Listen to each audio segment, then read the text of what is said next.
Dengan limpah kurnia ilahi kita boleh sambung majlis bacaan kita pada malam ini. Cuma malam ni kita ditemani oleh alunan muzik. Ini bukan kekacauan, ini peneman kita. Kadang-kadang kita latar di belakang muzik itu bagus. Baik ikhwan, malam ni kita pada muka surat 107. Sambungan kita bahagian yang kedua itu muka surat 107. Kita melihat hadis yang ketiga, iaitu hadis tentang wajjahtu wajhiya lilladzi fatara as-samawati wal arda hanifa wa ma ana minal musyrikin. Inna salati wa nusuki wa mahyaya wa mamati lillahi rabbil alamin la syarika lahu wa bizalika umirtu wa ana minal muslimin. Allahumma antal malik la ilaha illa anta rabbi wa ana abduka ظلمت نفسي واعترفت بذنبي فاغفر لي ذنوبي جميعا إنه لا يغفر الذنوب إلا أنت واهدني لأحسن الأخلاق لا يهدي لأحسنها إلا أنت واصرف عني سيئها لا يصرف عني سيئها إلا أنت لبيك وسعديك والخير كله في يديك والشر ليس إليك أنا بك وإليك تباركت وتعاليت أستغفرك وأتوب إليك. Ini satu lagi doa iftitah yang diriwayatkan dari sahabat yang meriwayatkan ini adalah Ali bin Abi Talib. Sahabat yang meriwayatkan hadis ini adalah Sayyidina Ali dalam riwayat Imam Muslim. Baik, terjemahan dia. Aku menghadap wajahku kepada Zat yang mencipta langit dan bumi dengan lurus hati, dan aku bukanlah termasuk orang-orang yang musyrik. Sesungguhnya salatku, sembelihanku, hidupku dan matiku seluruhnya untuk Allah, Rabb semesta alam. Tidak ada sekutu baginya. Demikianlah aku diperintahkan dan aku termasuk orang-orang yang berserah diri, yakni yang menjadi Muslim. Ya Allah, Engkau adalah Raja, tidak ada ilah yang berhak diibadahi secara benar melainkan Engkau. Engkau adalah Rabbku dan aku adalah hamba-Mu. Aku telah menzalimi diriku sendiri dan aku mengakui dosa-dosaku. Ampunilah dosa-dosaku seluruhnya. Sebab hanya Engkaulah yang dapat mengampuni dosa-dosa. Tunjukkanlah aku kepada akhlak yang terbaik, kerana hanya Engkaulah yang dapat menunjukkan akhlak yang terbaik. Singkirkanlah dariku akhlak yang buruk, kerana hanya Engkaulah yang mampu menyingkirkannya. Labbaika wa sa'daika. Aku sambut panggilanmu dan aku reguk kebahagiaan darimu.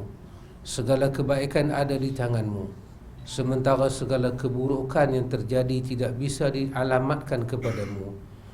Aku hidup dengan pertolonganmu dan aku kembali padamu.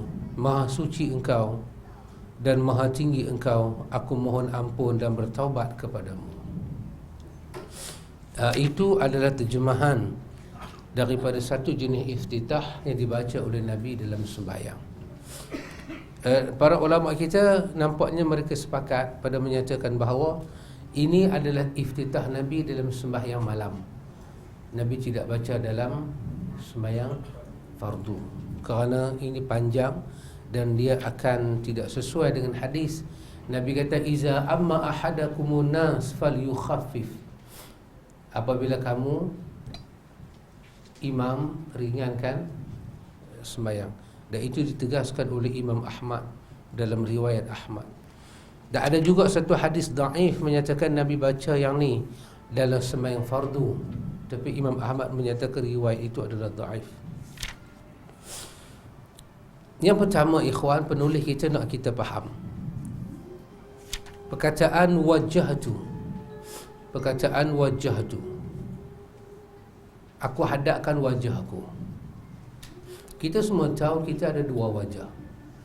Wajhun dengan makna muka, dan wajah dengan makna benda yang kita hadap. Allah kata, fa'aqim wajhaka lidini hanifa. Hadapkanlah wajah engkau kepada agamanya lurus ini. Di situ Allah suruh kita hadap arah hidup kita. Arah hidup kita ni kena hadap ke Tuhan. Bila kita salat, kita menghadap muka ini ke Tuhan. Ini satu wajah. Hidup kita ini adalah satu wajah. Dan hati kita ini adalah satu wajah. Wajah tu, seluruh wajah yang aku ada ini, aku hadapkan kepada wajah Tuhan. Aku hadapkan kepada wajah Tuhan. Yang Tuhan itu allazi fataras samawati wal ard. Tuhan yang buat, menjaga, dan Tuhan yang menunjukkan kebesaran dengan benda dia buat. Dia kawal as-samawati. Dia kawal bukan selapis langit, dua lapis, as-samawat, berlapis-lapis langit, wal ard, dan satu bumi yang sangat besar. Hanifan, aku hadapkan seluruh wajah aku ini kepada wajah Tuhan yang sangat berkuasa itu. Hanifan, secara hanifan, lurus. Wa ma ana minal musyrikin, dan tidaklah aku daripada orang yang syirik. Perkataan wa ma ana minal musyrikin itu satu terjemahan pada makna hanifan. Ini Islam ini, milah Ibrahim ini millatan hanifah, milah yang lurus. Apa makna dia? Tidak ada syirik dalamnya. Itu satu makna hanif. Kedua, makna hanif ni apa dia? Kecenderungan kita. Inabah, kecenderungan. Sekolah, ustaz tahu kan, budak-budak kita kata budak-budak ni berpotensi ni. Berpotensi luluh Paisah ke, berpotensi bola ke. Kita tengok apa ada kat dia, sampai kita kait dia dengan benda di belakang tu. Budak ni kalau main bola bagus ni. Apa yang dia tunjuk? Biasanya dia tunjuk minat lah, Liverpool ke apa. Dia tunjuk minat dia. Jangan buat pasal dia boleh pergi sampai Liverpool betul. Dia kecenderungan dia. Kita kata budak ni tengok dia minat ni hafal Quran. Apa yang dia buat sampai kita kata dia ada potensi hafal Quran. Manusia akan tunjuk dia punya kecenderungan ke mana. Itu nama dia inabah, kecenderungan. Hanif juga maksud dia inabah. Apa yang ada kaitan dengan Tuhan, dia cenderung. Jiwa kita ni kena jiwa yang hanif. Apa saja, kalau orang kata di sana ada rahmat Tuhan, dia cenderung, dia ke arah sana. Kalau orang kata dengan awak bertolak ansur pada orang, berkat hidup awak, dia cenderung. Dia satu orang yang berjiwa hanif. Inilah agama kita, agama hanif. Allah katakan dalam surah Lam Yakun itu apa? Wa ma umiru illa liya'budullaha mukhlishina lahuddin hunafa'a wa yuqimus salata. Ini hunafa'a, hanif. Inilah agama yang lurus. Agama dinul qayyimah, agamanya lurus ini hunafa'a. Dia adalah agama yang cenderung kepada apa? Kepada kebersihan. Wa ma umiru illa liya'budullah. Tidaklah kamu diperintah untuk beribadat pada Allah, malaikat hati kamu kena murni. Maka ini adalah agama hunafa, dinul hanif. Dia cenderung kepada kemurnian. Ikhlas juga dikatakan hanif. Tauhid juga dikatakan hanif. Dan semua daripada, kita kata min akhlaqil karimah, daripada semua akhlak-akhlak yang mulia, itu dikatakan hanif. Kecenderungan dia kepada Tuhan itu dikatakan hanif. Maka dalam sebutan iftitah Nabi katakan wajjahtu wajhiya lilladzi fataras samawati wal arda hanifa wama ana minal musyrikin. Inna salati wa nusuki wa mahyaya wa mamati lillahi rabbil alamin. Sesungguhnya sembahyangku, nusukku. Nusuk satu boleh menjadi makna haji. Haji dipanggil nusuk. Pasal itu kadang-kadang dalam setengah kitab dia kata bab nusuk. Dia nak merujuk pada bab haji. Yang kedua, nusuk juga merujuk kepada makna sembelihan. Nusuk itu satu sembelihan. Orang buat haji dia sembelih binatang, udhiyah dia itu dia sembelih, itu dipanggil nusuk. Yang ketiga, nusuk juga memberi makna peribadahan, ibadah. Ibadat yang kita buat untuk Tuhan juga dipanggil nusuk. Jadi inna salati wa nusuki. Ibadat haji adalah ibadat yang dahulunya orang buat depan berhala.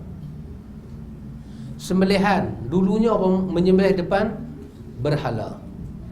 Dulu apa saja di atas nama ibadat orang buat depan berhala.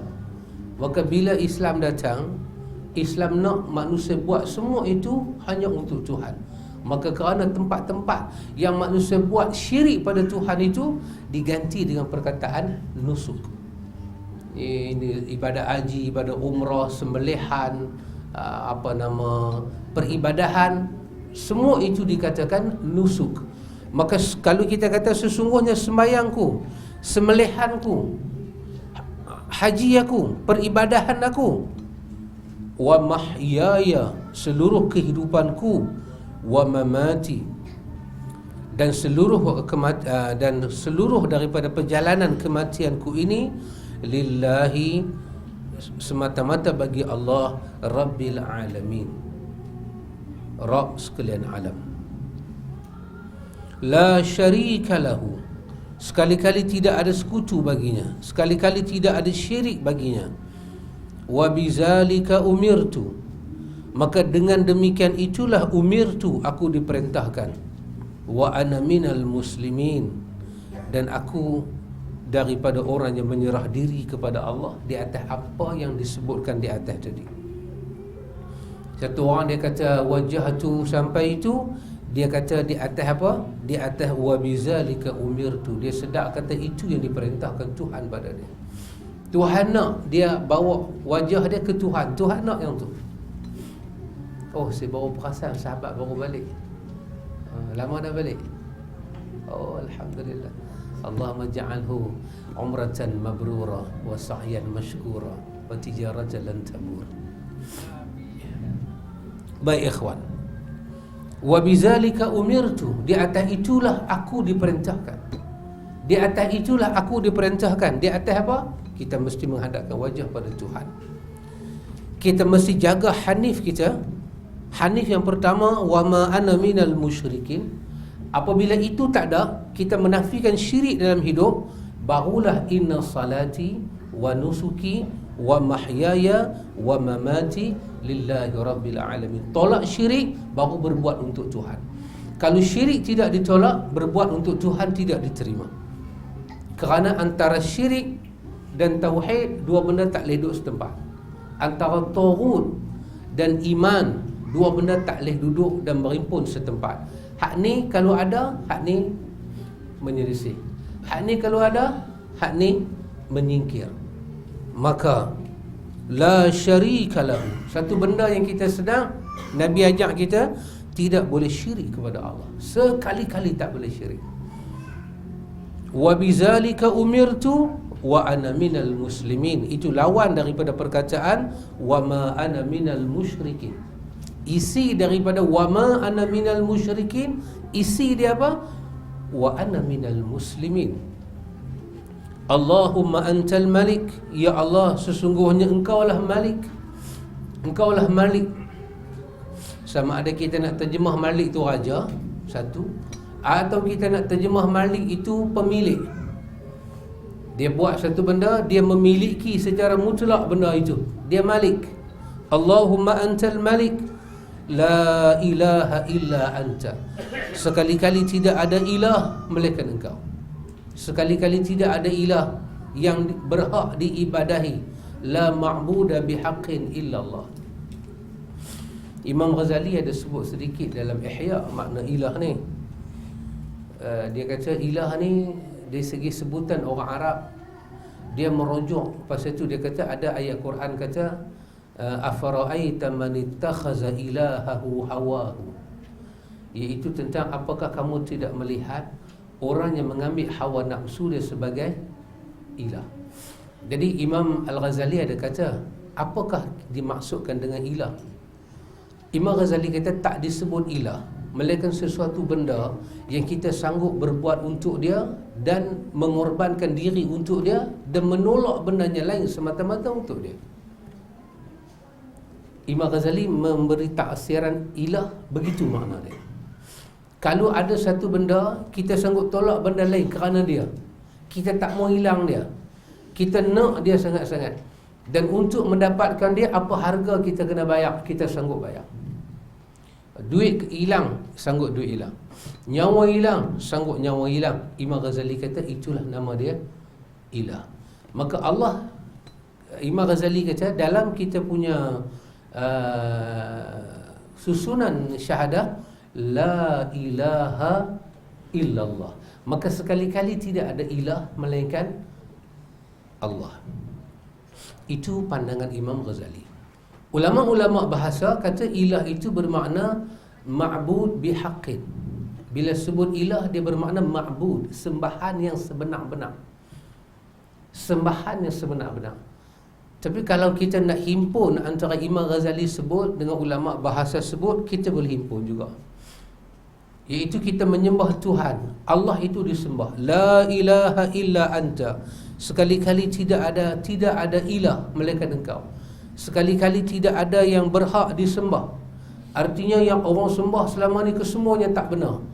Diangkat batu, diangkat kayu, diangkat roh, disembah binatang, anak sapi lah apa, semua ni tak benar. Yang benarnya ialah anta, engkau sahajalah yang berhak diibadahi, dan engkau sahajalah yang sebenar-benar mesti diibadahi. La a'budu ma ta'budu, kami tidak ibadah melainkan pada engkau ya Allah. Maka rasanya itu lebih kita akan dapat kefahaman.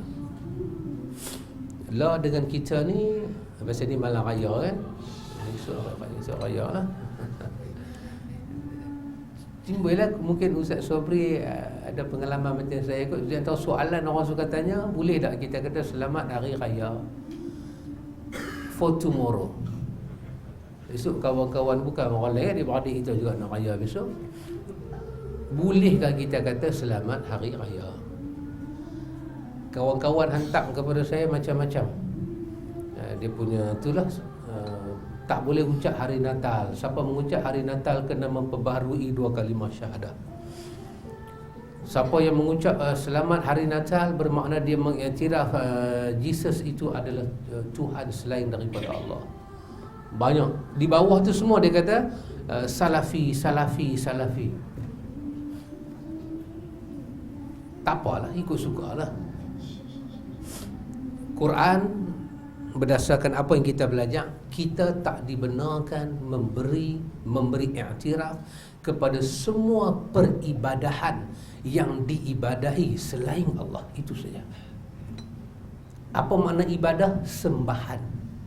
Pergi duduk pergi hormat, pergi buat majlis-majlis, itu tak boleh. Lain daripada itu yang membawa makna musytarak, dia tidak dilarang secara mutlak. Apa dia? Makna yang berbagai-bagai boleh diterjemah. La a'budu ma ta'budun, aku tidak beribadat di atas apa yang kau beribadat, sebagaimana kamu tidak beribadat di atas apa yang aku ibadat. Betul? Ya, itu dikatakan qul ya ayyuhal kafirun, bagi habaq pada orang kafir. Itu kita punya prinsip.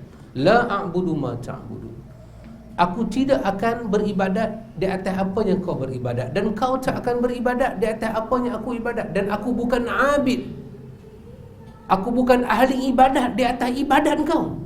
Lakum dinukum waliya dini.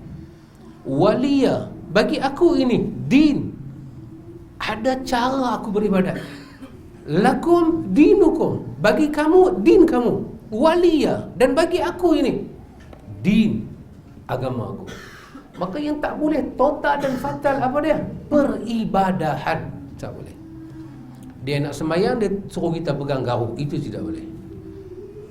Dia nak pergi jual susu atas tokong dia suruh kita pegang susu tu, itu tidak boleh. Itu semua adalah simbol ibadat. Ada pun kita pergi jumpa dia kata seronok selamat hari raya. Selamat hari raya ni dia tak masuk dalam makna ibadat yang khusus, maka tidak ada larangan yang keras. Maka nak ucap tak ucap hati orang tu lah. Aku kalau ucap sekali aku terkeluar agama mampu, janganlah sampai mampu tak payahlah ucap. Tapi untuk kata orang yang ucap itu kafir, tak boleh. Tak boleh, sekali-kali tidak boleh. Kerana dia bukan benda yang diiktifak, benda yang diijma'. Perkataan itu adalah perkataan ibadat, tidak. Dia hanya untuk apa? Apa pakcik? Apa dia? Wish ucapan. Oh pakcik, orang putih dahsyat. Pakcik convert ke?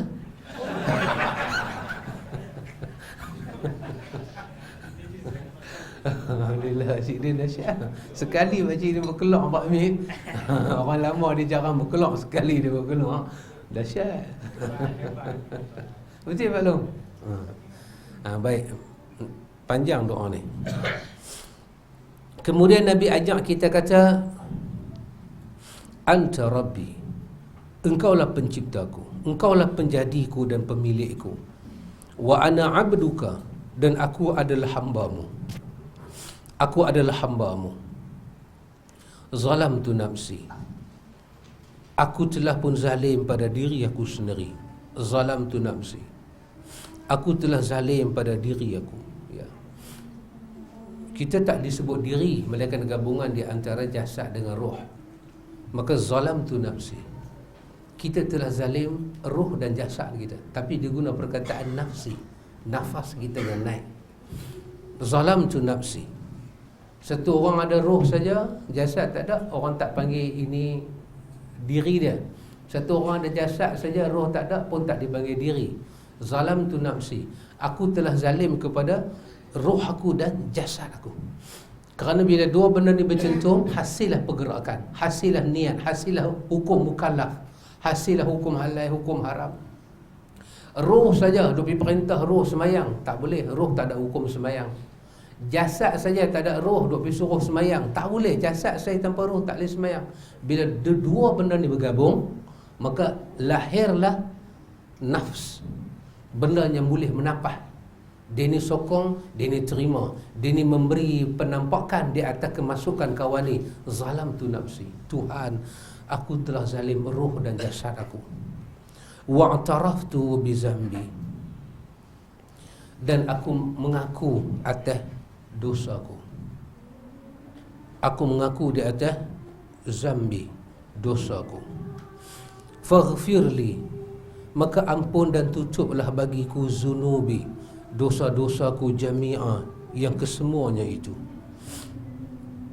Innahu la yaghfiru dhunuba illa anta, sesungguhnya sekali-kali tidak memberi keampunan, penghapusan daripada dosa-dosa dan penutupan dari dosa-dosa melainkan Engkau ya Allah. Maka Nabi, satu orang yang Mustafa ini, dia mengaku kata dia silap dengan Tuhan, dan dia nak umat dia baca perkataan di hadapan Tuhan. Anta Rabbi wa ana abduka, zalamtu nafsi wa'taraftu bizambi, faghfirli zunubi jami'a, innahu la yaghfiru dhunuba illa anta, wahdini li ahsanil akhlaqi, dan hidayahkanlah aku bagi keelokan akhlak. la yahdi li ahsaniha illa anta. Sekali-kali tidak menghidayah aku bagi akhlak yang baik melainkan engkau saja. Nabi minta satu benda pada Tuhan selain daripada memuji Tuhan, bertawassul pada Tuhan, minta ampun pada Tuhan. Nabi juga minta pada Tuhan, wahdini li ahsanil akhlaqi, iaitu Tuhan hidayahkan dia kepada sebaik-baik akhlak. Ya ikhwan, ini masalah kita hari ini dan masalah dunia seluruhnya. Masalah apa? Masalah akhlak. Hari ini Islam disebarkan tanpa akhlak, sunnah disebarkan tanpa akhlak, ibadat ditegakkan tanpa akhlak. Kita bukan kekurangan pendakwah, kita bukan kekurangan orang yang membaca hadis, tapi kita kekurangan orang yang berakhlak. Kita nak tengok orang yang berakhlak, tak ada. Hari kita dizalimi, kita rasa orang tak ada akhlak. Hari kita berbuat pada orang, kita terlupa akhlak itu penting. Ramai orang ketika menuntut hukuman, dia bertanya, di mana akhlak orang? Ketika dia menghukum orang, dia terlupa akhlak itu penting. Sepenting mana ketika dia meminta hukuman. Ya. Tak ada akhlak. Di mana-mana tak ada akhlak. Dan tak ada satu orang hari ini, ikhwan, boleh bangkit berdiri, dia boleh kata dengan beraninya tanpa malu, saya rasa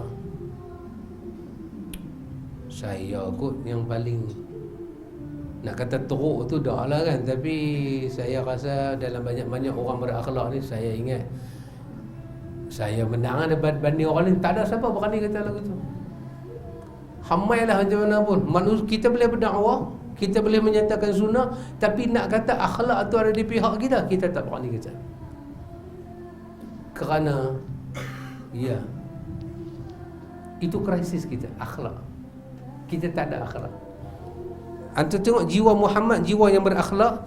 Dia kata dekat Tuhan, Allahumma antal malik, la ilaha illa anta, anta rabbi wa ana abduka, zalamtu nafsi wa'taraftu bi zambi faghfir li zunubi jami'ah. Ini manusia berakhlak. Dia mengaku, dia surrender silap dia, tak betul dia kotor, dia bukan orang yang bersih, dia bukan orang yang sempurna di hadapan Tuhan. Dia minta Tuhan bersihkan roh dia. Ya, jarang kita peruntukkan doa lagu tu, ikhwan. Tuhan didiklah aku Tuhan. Tuhan betulkanlah aku Tuhan. Tuhan tunjukkanlah aku tak mana aku tersalah. Tunjuklah kepada aku tak mana aku tak betul. Tuhan rezekikanlah kepada aku untuk membetulkan diri aku. Tuhan jadikanlah cermin di hadapan aku Tuhan. Bila aku berjalan, aku nampak langkah aku. Bila aku berundung, aku nampak sumbangnya aku berundung. Tuhan, nampakkanlah aku di hadapan diri aku. Nabi berdoa dengan doa itu. Itu sirah yang Nabi pakai. Wasrif anni sayyi'aha, dan palingkanlah daripadaku keburukan akhlak. La yasrifu anni sayyi'aha illa anta. Tidaklah, sekali-kali tidaklah memalingkan aku daripada keburukan akhlak itu melainkan engkau. Labbaika wa sa'daik, ya Tuhan, ya Tuhan, kebahagiaan yang ada di sisi engkau lah yang aku cari Tuhan. Labbaika ya Tuhan, ya Tuhan, aku tahu. Labbaika ya Tuhan, ya Tuhan, aku datang di atas apa yang aku disuruh. Hang yang suruh aku beribadat pada Hang dengan hati yang murni. Ya Tuhan, aku datang pada Engkau, aku minta pada Engkau. Wasa'daika, dan kebahagiaan yang ada di tangan Engkau Tuhan, itulah yang aku pohon. Ya Tuhan, aku datang pada Engkau. Wal khairu kulluhu fi yadaika, dan kebaikan itu seluruhnya ada di tangan Engkau Tuhan, kedua tangan Engkau. Wa syarru laisa ilaika, dan keburukan tidaklah ada pada Engkau Tuhan. Ana bika wa ilaika, dan aku dengan Engkau dan kepada Engkau. Aku dengan Engkau dan kepada Engkau. Maksud dia apa? Aku dengan Engkau dan kepada Engkau. Aku ni Tuhan di bawah lindungan Engkau dan mengharapkan Kau lindung aku. Ana bika wa ilaika, aku dengan Engkau dan kepada Engkau Tuhan. Tak mana lagi aku nak pergi? Kalau tak kedai hang buat tu buruk mai kat aku, tak boleh lari Tuhan. Aku tak boleh lari. Kalau hang bagi takdir yang mudarat pada aku tak boleh lari. Wa ana bika wa ilaika, dan aku dengan engkau dan kepada engkau. Bila kau bagi aku susah, ke mana aku nak pergi? Ilaika, kepada engkau. Maka aku berlindung diri aku dengan engkau, dari engkau. Aku berlindung diri aku daripada kemarahan engkau dengan kemaafan engkau. Aku lindung diri aku dari kemurkaan engkau dengan keredaan engkau. Wa ana bika wa ilaika, dan aku dengan engkau dan kepada engkau. Tabarakta wa ta'alaita, maha berkat engkau dan maha tinggi engkau. Astaghfiruka, di ujung tu Nabi nak minta yang ni.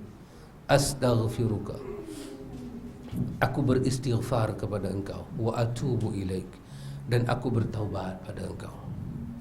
Dan aku beristighfar kepada engkau, aku bertaubat pada engkau.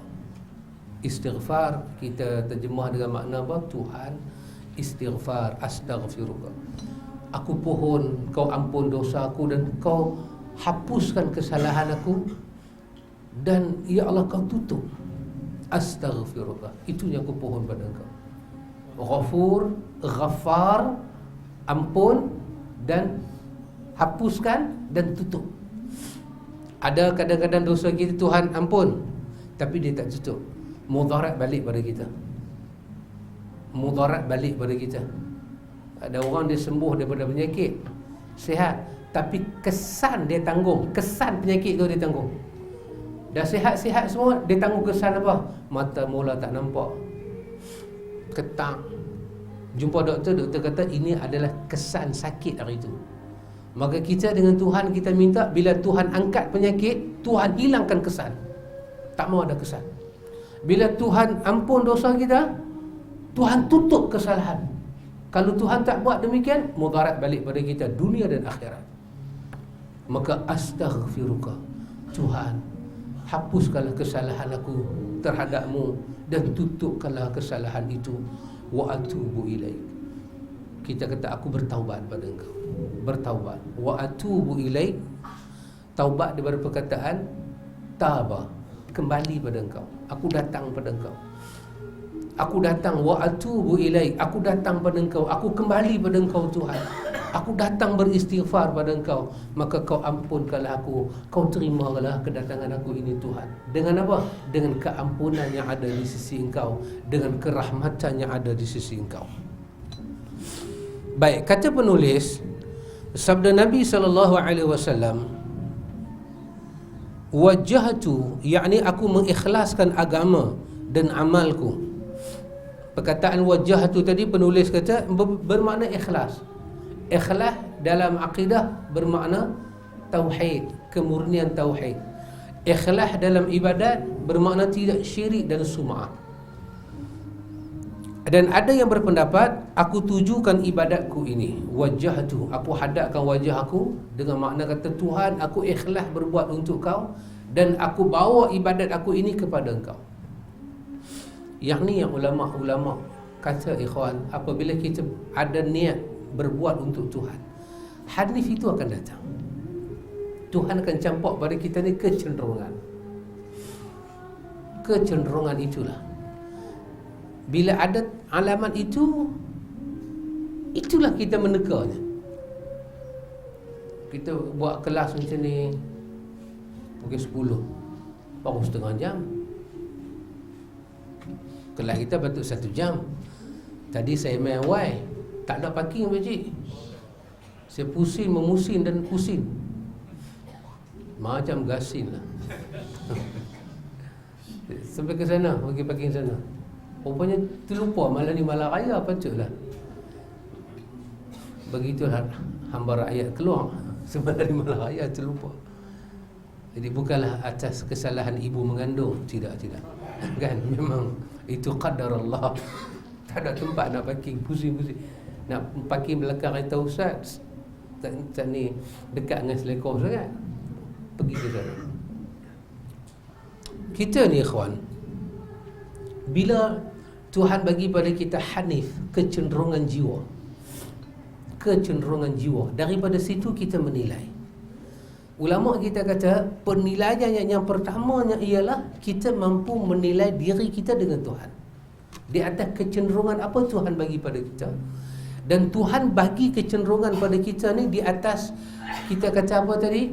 Di atas semangat kita yang kuat pada Tuhan itu ada ke tak ada? Kita mau sungguh ke tak sungguh? Kalau kita tunjuk sikit, maka Tuhan bagi alamat tu takat tu apa cik? Kalau kita buat banyak. Ada kawan sembang dengan saya, kawan sembang ayat mata turun.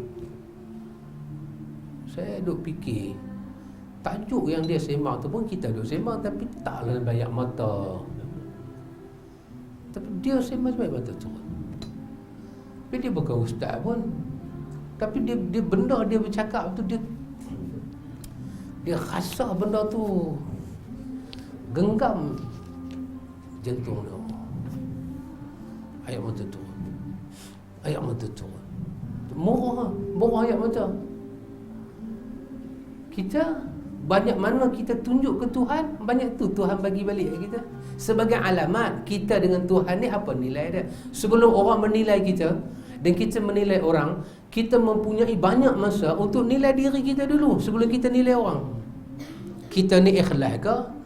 Kita khusyuk ke? Kita amanah ke? Kita ni orang yang baik budi ke? Kita nilai diri kita. Nilai dengan adil. Apa alamat Tuhan bagi ke kita? Ibnu Qayyim kata, kalau kita ni ada masalah apa ke? Masalah kesihatan ke? Dia kata dalam kitab dia ada wadawa masalah kesihatan ke? Masalah kita nak doa, kita makbul ke Tuhan? Dia kata perbanyakkan sedekah dan dahulukan sedekah daripada beramal dan berdoa. Kita nak buat amal soleh, sedekah dulu buat amal soleh. Kita nak doa kita, pergi bagi sedekah dan kita berdoa.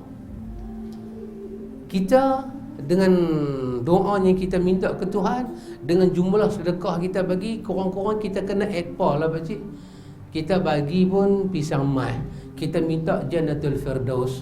Orang kata patut padan. Patut padan lah. Kita minta ke Tuhan lah, minta sungguh-sungguh lah.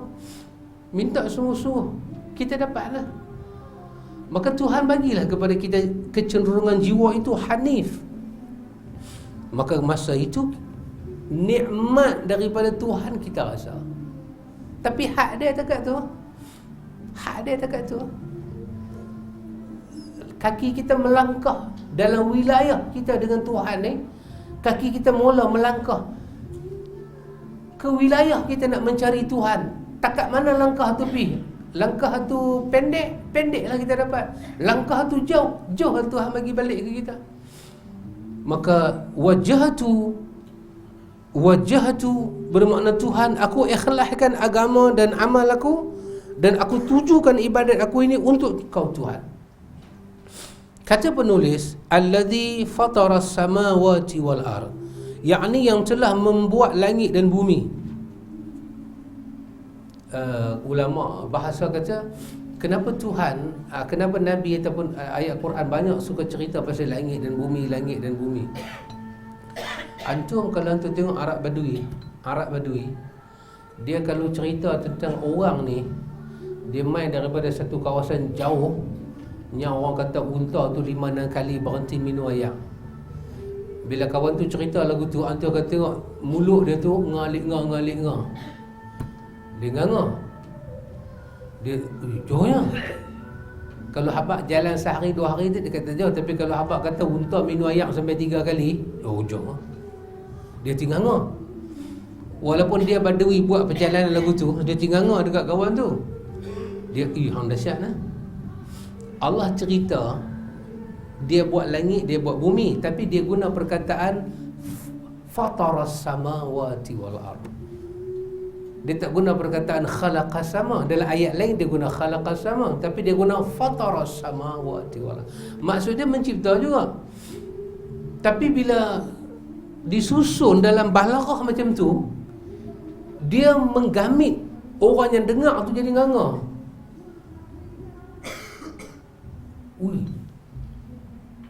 kita menghadapkan wajah kita kepada Tuhan yang membuat langit ni. Pertama dia datang dengan perkataan plural, as-samawat, bukan selapis, bukan dua lapis, banyak lapis. Lepas tu dia menggambarkan kita satu langit dengan satu langit ni tak pernah bertemu. Jadi jarak antara satu langit dengan satu langit tu pun mata tengok tak lepas. Apa yang mata boleh tengok, dia punya kawakib, dia punya carkawala ni pun tak menyentuh dengan langit. Semua masih di bawah langit. Tu langit yang kedua tu macam mana? Tak nampak terus. Langit ketiga macam mana? Tak nampak terus. Apa isi dia? Apa di antara keduanya? Bila dia sebut wajhatu wajhiya lilladzi fatara samawati wal ard, dia bawa impact jantung dia tu jadi wow, Tuhan yang aku hadapkan wajah ni, Tuhan yang sangat-sangat qawi, yang sangat-sangat qahar, yang sangat-sangat azim, yang sangat-sangat matin. Dia Arab, dia nampak yang tu. Dahsyatnya langit, tak tercapai, tak boleh pi. Dia berjalan daripada darat, pada perkataan bumi disebut satu kan, wal ard. Dia jalan di bumi ni, dia belum jumpa lagi ujung. Tak habis lagi dia pusing. Dia rasa jauh, letih dah, unta tak larat pi dah. Tempat nak pi tak habis lagi. Tiba-tiba bercakap benda yang ada di atas, berlapis-lapis. Bila dia puji Tuhan yang boleh buat benda tu, dia rasa Allahu Akbar, benarlah pujian ini. Kali inilah Tuhan yang Muhammad suruh puji, maka benar. Kalau inilah Tuhan yang Muhammad suruh kita berbuat kerana dia, untuk dia, kembalikan semua kepada dia, jangan syirik dia, mengaku silap kepada dia, minta ampun pada dia, minta petunjuk kepada dia. Dia tidak pernah melakukan benda-benda buruk, dan dia maha tinggi dan dia maha berkat. Kita beristighfar dan bertaubat pada dia, memang betul. Dia ulang sebut hak Nabi kata tu, dia rasa jantung dia tu tergenggam. Dia masuk dalam wilayah bacaan dia. Kata penulis, kita katakan hanifan, yakni bermakna lurus dan ikhlas. Artinya cenderung untuk tetap memegang agama yang benar, iaitu Islam. Arti asal daripada hanif ini bermakna condong ataupun miring, baik untuk satu kebaikan ataupun dalam hal keburukan. Maknanya tertuju pada arti yang ditujukan oleh qarinah yang ada. Abu Ubaid menjelaskan Al-Hanif menurut kalangan ulama bahasa ditujukan kepada orang yang berada di atas agama Ibrahim. Itu perkataan Hanif, kecenderungan. Pasal itu apa yang Nabi Muhammad buat ni sama dengan Ibrahim. Muhammad dikatakan millah Ibrahim, millatan Ibrahim hanifa. Muhammad cenderung pada agama Ibrahim. Sabda Nabi, wa ma ana minal musyrikin, sebagai penjelasan kata hanif dan sebagai keterangan artinya. Sedangkan kata musyrik adalah sebutan untuk setiap orang kafir yang menyembah berhala, orang Yahudi, Nasara, Majusi, orang murtad dan zindik dan lainnya. Itu adalah berlawanan daripada perkataan wa ana minal muslimin. Dan sabda Nabi, inna salati, ibadatku. Dan sabda beliau, nusuki, yakni segala bentuk taqarrubku kepada Allah. Ada pula berpendapat sembelihanku. Ibadat salat dan sembelihan digabungkan dalam doa ini. Sebagaimana firman Allah, maka sembahyanglah dan bersembelihlah untuk Rabbmu. Dan ada pendapat lain menyatakan ini bermakna salat dan hajiku. Itu apakah makna nusuki? Dia bagi sedikit penjelasan. Dan sabda Nabi, wa mahyaya wa mamati, yakni segala apa yang aku perbuat selama hidupku dan aku wafat di atasnya berupa keimanan dan amal saleh, lillahi rabbil alamin, yakni tulus untuk mencari wajahnya, la syarika lahu wa bizalika, yakni keikhlasan, la syarika lahu, keikhlasan kita dalam tauhid. Wa bizalika umirtu, yakni diperintahkan oleh Allah. Inilah yang Allah perintah pada kita. Wa ana minal muslimin, Dan sabda Nabi, zalamtu nafsi, yakni aku telah menjerumuskan diriku sendiri ke dalam berbagai kemaksiatan. Zalamtu nafsi, itu terjemahan daripada penulis kitab kita. Sabda Nabi, wa'taraftu bizambi, pengakuan terhadap dosa tersebut sama dengan tingkatan kembali daripada dosa yang anda bertaubat. Pasal itu dalam hal taubat dia ada i'tiraf. I'tiraf bermakna satu orang tu kena i'tiraf, kena mengaku dia buat tu salah baru dia boleh bertaubat. Pasal itu ikhwan, sama dengan kita duk belajar, kalau kita mengiktiraf benda kita buat tu betul, baru kita boleh istiqamah. Kalau kita iktiraf, sampai satu masa kita iktiraf benda kita buat tu tak betul, barulah kita boleh tinggal dia. Hak tu ada, iktiraf tu ada. Bila masuk dalam neraka, Quran kata fa'tarafu bizambihim, dia pun mula iktiraf dosa dia pun. Allah kata nak buat macam mana? Fasuhuqan li ashabis sa'ir, barulah nak iktiraf, celakalah hampa dalam sa'ir ni. Maka kita kena iktiraf, bagi satu iktiraf, hak kita buat ni betul ke tak? Kalau kita kata betul, maka tidak akan ada pengakuan fa'taraftu. Kita kata sama ada fa'taraftu zambi ataupun fa'taraftu, kita memberi pengiktirafan terhadap, kita kata khati'ati, kesilapan-kesilapan yang lain. Kalau kita tak iktiraf kata dia salah, tak mungkin kita minta ampun dan tak mungkin kita nak tinggalkan. Kalau orang iktiraf bid'ah itu tidak bid'ah, maka kita nak suruh dia kembali pada sunnah apa?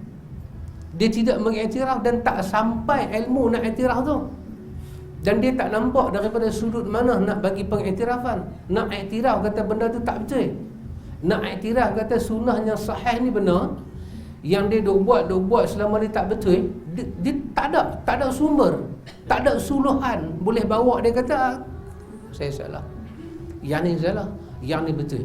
Maka bila yang ni tak ada, perubahan jangan dibincanglah, perubahan tak timbullah perubahan.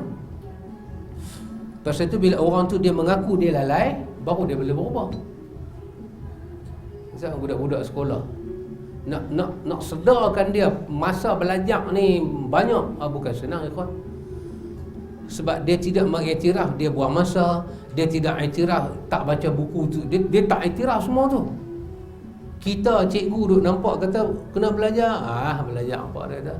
Dia pula baca kat kita, innama amruhu iza arada syai'an ayyaqula lahu kun fayakun. Keluar peluh jantan kita. Dia baca ayat tu, kalau Tuhan nak saya dulu. Bila dia boleh melihat kelalaian dia boleh melihat peluangnya sampai itu dia tidak ambil, baru menyesal itu datang. Dan Nabi selalu menggunakan perkataan ini, Tuhan, aku mengiktiraf, aku mengakui kesalahan-kesalahanku. Dan pengakuan ini semua didahulukan daripada permohonan ampun kepada Allah sebagai bentuk adab, sebagaimana Adam dan Hawa salawatullah alaihima berdoa, keduanya berkata, ya Rabb kami telah menginaya diri kami sendiri, dan jika engkau tidak mengampuni kami dan memberi rahmat pada kami, nescaya pastilah kami termasuk orang-orang yang sangat rugi. Sebelum daripada Muhammad bin Abdullah salawatullah wassalamuhu alaihi baca doa ni ikhwan, Adam telah memulai perkara ini. Adam telah menyatakan Rabbana zalamna anfusana. Adam telah mengiktiraf silap dia. Pasal itu doa Adam ini menjadi acuan kepada para anbiya untuk berdoa. Lepas Adam datang Nuh, lepas Nuh datang Ibrahim, datang Muhammad, semua menggunakan format yang sama ketika munajat pada Tuhan. Kami mengaku kami silap Tuhan, bermula daripada Adam. Sabda Nabi, wahdini, yakni bimbinglah aku dan arahkanlah aku li ahsanil akhlaqi, yakni akhlak yang benar. Sabda Nabi, wasrif anni sayyi'aha, yakni akhlak yang paling buruk ataupun jelek. Sabda Nabi, labbaika, diambil daripada kata labbaika bil makan, yang artinya dia menetap di tempat tersebut secara permanen. Permanen tetap mana? Kekal. Maka ungkapan ini adalah aku tetap mentaatimu. Labbaika labbaika Tuhan, ya Tuhan, ya Tuhan. Kerana wabizalika umirtu tadi, labbaika Tuhan, dalam apa keadaan pun aku tetap taat pada Engkau Tuhan. Kerana wabizalika umirtu, aku sedang di atas itunya aku diperintahkan. Benda mula-mula Tuhan perintah kita, jaga kita punya tauhid kita pada Allah. Itu jaga dulu. Orang tak kenal siapa dia Luqmanul Hakim, duduk di mana punya padang pasir pun tak tahu, zaman bila pun tak tahu. Ada orang kata dia satu zaman dengan Daud, ada orang kata dia satu zaman dengan Ayub, tak tahu. Pendek kata kita pun tak tahu negeri mana dia duduk, tapi nama dia disebut dalam Quran. Maka mungkinlah boleh kata dia ni di mana Saharah dia duduk, di mana perkampungan dia duduk. Quran cerita apa dia buat zaman dia. Dia kata pada anak dia, ya bunayya la tusyrik billah, inna syirka la zulmul azim. Anakku, jangan kau syirik pada Allah, kerana syirik itu kezaliman yang sangat besar. Maka Allah memberi pengiktirafan dekat dia, hak dia kata dia buat tu betul. Maka Allah ketika menurunkan wahyu pada Nabi Muhammad, Allah memuatkan satu sekelumit cerita tentang satu orang. Di situ saya bicaranya. Luqman, walaqad ataina Luqmanal hikmah. Diberi pada Luqman itu hikmah. Tak nama dia, tak apa dia, semua kita tak tahu. Tapi takat tu saya ada satu hamba Allah nama Luqman, bicara dia betul, format pendidikan dia betul. Dia bukan menteri agama, dia bukan menteri pendidikan. Dia kata ke anak dia betul, wahai anakku, jangan syirik pada Allah.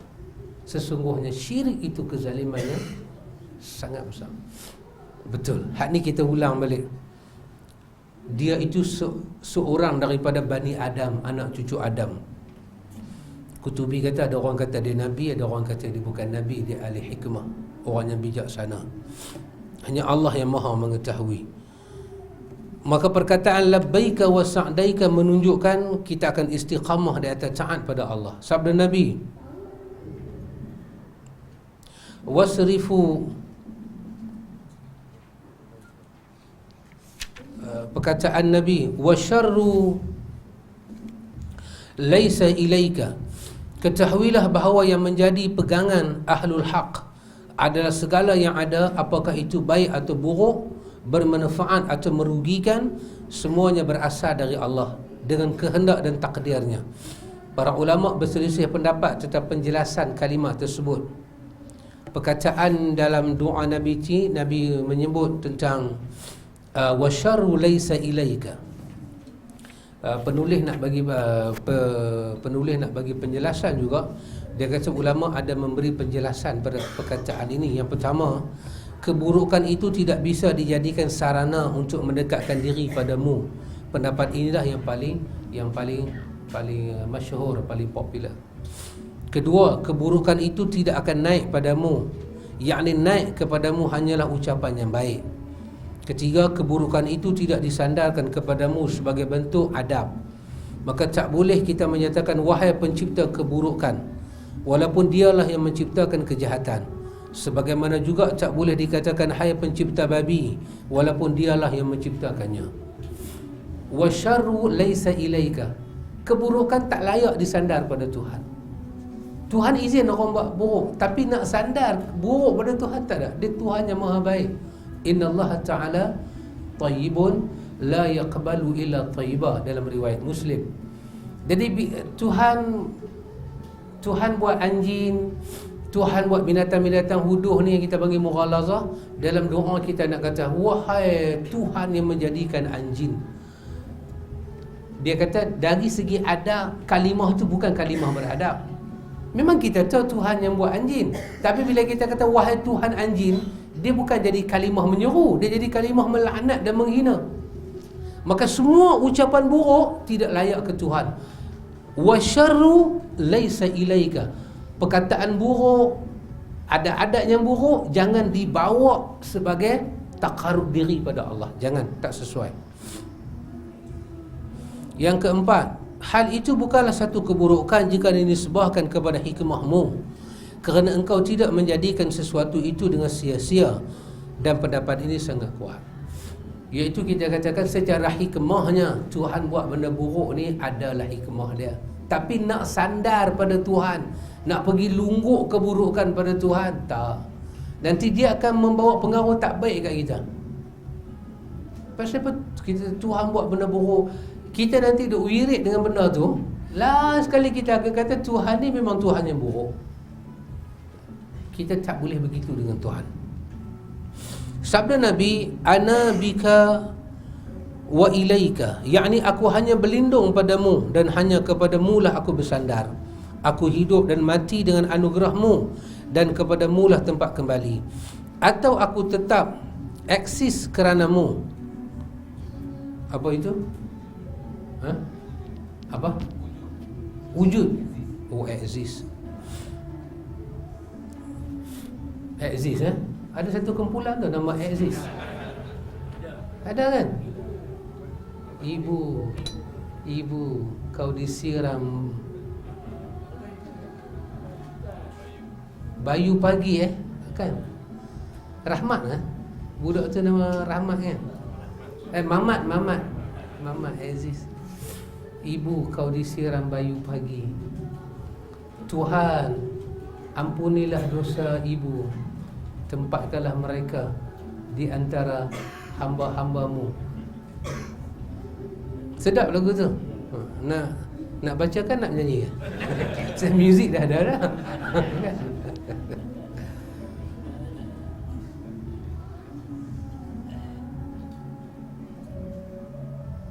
Baik.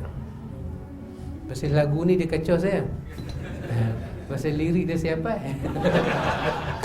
Dia kacau saya. Bila kita nak baca, duk dengar dia tu kan, dia kacau. Memang dia kacau, nak kena hafal doa ni. Dia kacau tu, dia hafal lirik tu.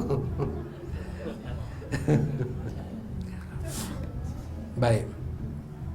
Aku hidup dan mati dengan anugerahmu dan kepadamu lah tempat kembali. Atau aku tetap wujud keranamu, sebab seluruh yang ada di alam ini wujud keranamu dan menaruh harap padamu, serta berbagai asumsi lain untuk makna ungkapan ini. Serta berbagai asumsi, maksudnya berbagai pandangan lain. Asumsi, pendapat-pendapat lain. Yes. Sabda Nabi, tabarakta, adalah engkau berhak menyandang kepujian agung penuh kebesaran.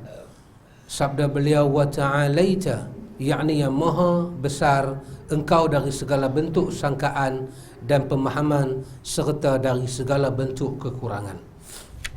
Dalam doa Nabi ini, ikhwan, yang pertama ada tawassul Nabi pada Allah Jalla wa'ala. Yang kedua, dalam doa ini, dalam iftitah yang Nabi baca ni, ada makna tauhid. Dijelaskan makna hanif itu apa, iaitu wa ma ana minal musyrikin, dan diterangkan apakah makna wa ma ana minal muslimin, iaitu dengan ungkapan inna salati sampai habis. Dan kenapa kita kena menjaga tauhid kita, dijelaskan dalam doa ini dengan perkataan wa bizalika umirtu, kerana demikian itulah kita diperintahkan oleh Tuhan, ya. La syarika lahu. Pasal itu semua yang kita tengok Nabi baca ni, ikhwan, itulah kandungan daripada makna la ilaha illallah wa bizalika umirtu.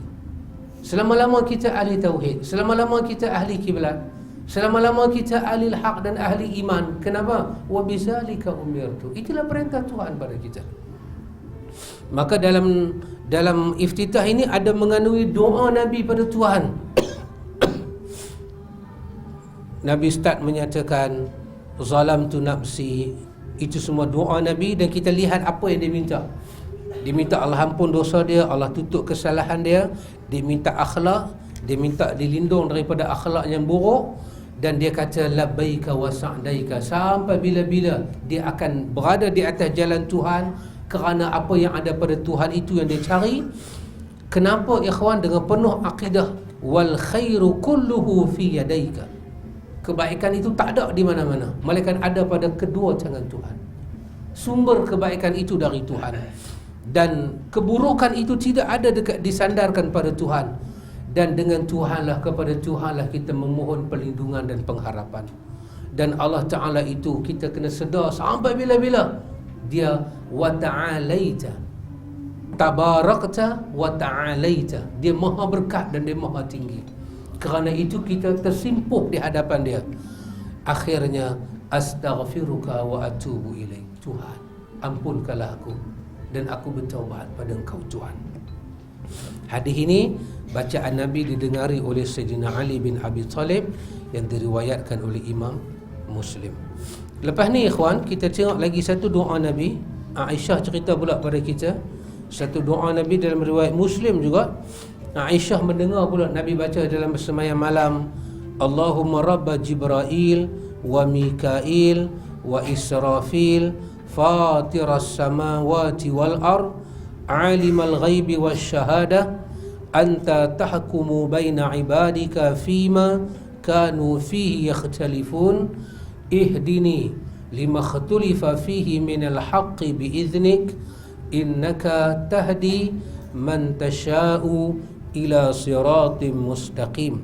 Apakah pula yang dipohon oleh Nabi dalam iftitah dia? Lepas tu kita akan tengok apakah ta'awuz yang Nabi pakai dalam salat. Lepas tu Nabi pun start rokok, apa yang Nabi baca dalam rokok. Nabi i'tidal, apa yang Nabi baca dalam i'tidal. Kita tengok. Bulan puasa pun dekat nak mai dah ikhwan. Apa yang kita boleh harap, apa yang kita belajar ni, sampai dekat mai bulan puasa kita boleh ambil dan kita boleh terjemahkan dalam qiyam Ramadan kita. Di mai bulan puasa kita cari imam-imam, Abang Amir akan cari imam-imam. Kita pesan pada imam-imam bacaan jangan panjang sangat. Sebab bila baca panjang, untuk situasi dan kondisi kita, kalau baca panjang itu baik untuk orang yang baca, tapi kurang baik untuk orang mendengar. Melainkan di tempat-tempat yang berkat, Mekah, Madinah, ini tempat-tempat yang berkat, orang baca panjang pun ada kesan, orang yang dengar pun ada kesan. Adapun tempat kita, orang yang baca panjang tu dia seronok lah pasal dia baca. Kawan yang duk dengar ni sebatang haram tak tahu. Tak tahu apa. Yalah dia baca 2 rangkap mula, 3 rangkap boleh pi lagi. Dia duk main merangkap, kita pun nak merangkap lagi. Kita tak tahu apa. Tu kita pesan kat imam, satu muka tu buat 2 kali. Cukup. Itu the best. Bagi peluang pada makmum bila rokok boleh membaca zikir-zikir Nabi.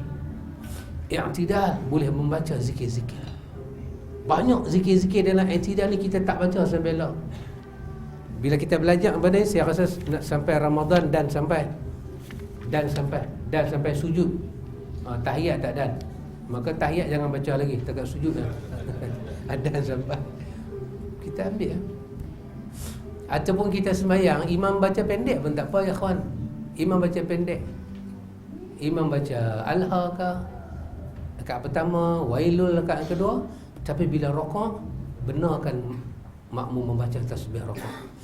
I'tidal, makmum membaca tasbih i'tidal. Tak salah saya tengok di Iraq kadang-kadang syekh dia orang ajak bagaimana permulaan kita sembahyang cara sunnah ni. Dia orang ajak di Iraq sembahyang qiyam Ramadan ni, semua baca kuat-kuat. Subhana rabbiyal azim, baca kuat-kuat dalam rukuk, semua ikut. Sami Allahu liman hamidah, Rabbana walakal hamdu. Imam baca kuat-kuat, makmum ikut. Hamdan katsiran thayyiban. Sa'ni mil'us samawati wa mil'ul ardi, semua ikut. Satu malam kita semayang lagu tu. Malam kedua, malam ketiga, malam keempat kita dapat baca. Masuk malam ke-15 dia sengap. Pasal apa? Pasal semua dah dapat. Dia rokok pelan-pelan, kita dah boleh baca. Ya, ini semua boleh. Kenapa? Dia li ta'dib, li ta'lim. Kita memberi adab, kita mengajar, ke semuanya boleh. Jadi kita nak rasa apa yang Nabi ajak pada kita tu dapat kita amalkan sebelum kita mati, ikhwan. Sebab kita duk rasa benda lain banyak sangat, tapi sebelum kita mati ni nak rasalah ajaran Nabi ni macam mana. InsyaAllah ikhwan, panjang umur, sihat badan kita sambung. Wallahu ta'ala a'lam. Subhanakallahumma wa bihamdika asyhadu an la ilaha illa anta astaghfiruka wa atubu.